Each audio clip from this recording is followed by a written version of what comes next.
আছে না নাই? তাওয়াফুল ওয়াদা, একটা তাওয়াফ আছে, বিদায়ী তাওয়াফ। কি তাওয়াফ?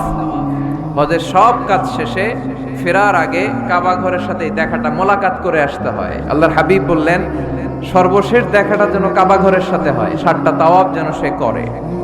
তো এক লোক 6 তাওয়াফের পরে ফোন আসছে দেশে, তো মেয়েরে বলতেছে মা আর একটা তাওয়াফ বাকি আলহাজ হইতে, একটু পরে তুই ফোনটা দে, একটু পর দে, আলহাজ হইতে আর একটা তাওয়াফ বাকি। তো উনি গেছে কি হওয়ার জন্য? আলহাজ হওয়ার জন্য। নামের আগে আলহাজ লাগাবেন না। কেউ যদি আপনারে বলে হাজী সাহেব বলুক, কিন্তু আমি হজ করছি একজনকে দেখানোর জন্য। তিনি কে? আল্লাহ। এজন্য ইখলাসটা বড় জরুরি। লোক দেখানো মনোভাব আমাদের সবকিছুকে ধ্বংস করে দেয়। তো যারা হজ করেছেন কেউ কিন্তু হাত তুলতে পারলেন না যে হুজুর আমি 100% কনফার্ম যে আমার হজটা কবুল হয়েছে। কিন্তু আল্লাহর হাবিব বলেন রহমতের নজরে তোমার আব্বা আম্মার